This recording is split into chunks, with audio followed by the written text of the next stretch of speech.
नमस्ते नमस्ते AQ notes के शानदार फैंस। स्वागत है कोशिका की कहानी के तीसरे एपिसोड में। मैं हूँ रिया और पिछले एपिसोड में हमने कोशिका के अंदर के हीरो जैसे माइटोकॉन्ड्रिया और राइबोसोम्स को जाना।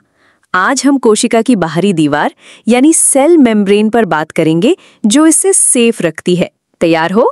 अरे वाह रिया, मैं अर्जुन। और हाँ, पिछले एपिसोड में माइटोकॉन्ड्रिया का पावर हाउस वाला तो धमाल तो याद है। पर ये सेल मेम्ब्रेन क्या है?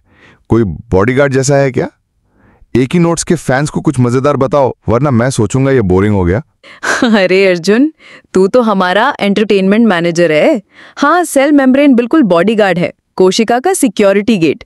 ये एक पतली सी परत है जो कोशिका को अंदर और बाहर की दुनिया से जोड़ती है और तय करती है कि कौन अंदर आए और कौन बाहर रहे। सोच, ये जैसे तेरे घर का गेट है जो मेहमानों को तो अंदर आने देता है लेकिन चोरों को बाहर रखता है। अरे, तो ये मेम्ब्रेन मेरी कोशिका का चौकीदार है। पर रिया, ये कैसे काम करता है? कोई स्मार्ट टेक्नोलॉजी तो नहीं? बिल्कुल smart technology Arjun. Cell membrane एक डबल लेयर वाली फैटी परत से बना है जो फ्लेक्सिबल और स्ट्रॉन्ग है। ये सिलेक्टिवली परमिएबल होती है, मतलब सिर्फ जरूरी चीजें जैसे ऑक्सीजन, ग्लूकोज और पानी ही अंदर आने देती है, लेकिन हानिकारक बैक्टीरिया या टॉक्सिन्स को बाहर रखती है।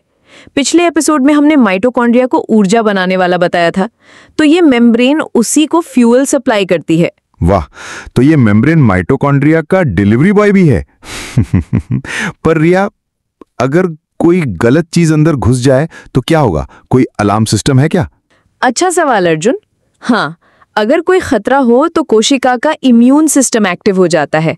वो वाइट ब्लड सेल्स, जिन्हें हमने पिछले एपिसोड में सुपर हीरो कहा था। सेल मेम्ब्रेन पर प्रोटीन चैनल्स और रिसेप्टर्स होते हैं जो जैसे सेंसर हैं। ये खतरे का पता लगाते हैं और सही सिग्नल भेजते हैं। सोच, ये जैसे AQ नोट्स का कमेंट सेक्शन है जो फैंस की राय चेक करता है और बेस्ट रिस्पॉन्स देता है। अरे, तो मेम्ब्रेन मेरी कोशिका का सोशल मीडिया मॉनिटर है। पर रिया, ये इतना स्मार्ट कैसे बना? कोई फैक्ट्री में तो नहीं बनाया? नहीं अर्जुन, ये नेचर का कमाल है। सेल मेम्ब्रेन न्यूक्लियस के DNA से गाइडेड होकर बनती है, जिसे हमने पिछले एपिसोड में कंट्रोल रूम कहा था। ये खुद को रिपेयर भी कर सकती है अगर कोई नुकसान हो जाए। और मजेदार बात, कुछ कोशिकाओं में मेम्ब्रेन इतनी खास होती है कि वो दूसरी कोशिकाओं से बात कर सकती हैं, जैसे AQ नोट्स के फैंस एक दूसरे से चैट करते हैं। वाह, तो मेरी कोशिकाएं भी व्हाट्सएप ग्रुप में हैं। रिया, ये तो मस्त है। पर अगर मेम्ब्रेन खराब हो जाए तो क्या होगा? अच्छा पॉइंट अर्जुन। अगर सेल मेम्ब्रेन डैमेज हो जाए तो कोशिका बीमार पड़ सकती है या मर भी सकती है। पिछले एपिसोड में हमने लाइसोसोम के बारे में जाना, जो कचरा साफ करता है। वही मेम्ब्रेन को सपोर्ट करता है, लेकिन अगर मेम्ब्रेन लीक हो जाए तो बीमारियां जैसे कैंसर या इन्फेक्शन हो सकते हैं। इसलिए हेल्दी डाइट और एक्सरसाइज से इसे मजबूत रखना जरूरी है। तो मेरा जिम जाना और हेल्दी खाना मेम्ब्रेन के लिए भी अच्छा है। रिया, AQ नोट्स के फैंस को ये टिप्स बहुत पसंद आएंगी। बिल्कुल, और ये तो बस आधा सफर है। अगले एपिसोड में हम कोशिका के साइबर सिक्योरिटी सिस्टम यानी इम्यून रिस्पॉन्स को डिटेल में एक्सप्लोर करेंगे। अर्जुन, तू फिर से मजेदार कमेंट्स लाना। हाँ, तैयार हूं। तो AQ नोट्स के दोस्तों, इस एपिसोड को लाइक करो, सब्सक्राइब करो और बेल आइकन दबाओ ताकि अगला एपिसोड मिस ना हो। रिया, तू तो साइंस को मस्ती बना देती है। धन्यवाद अर्जुन।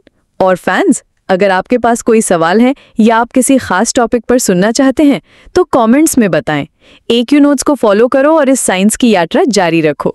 और हाँ, अपनी कोशिकाओं के गेट कीपर सेल मेम्ब्रेन का ख्याल रखो, वरना ये नाराज हो जाएंगे। Bye bye AQ notes family.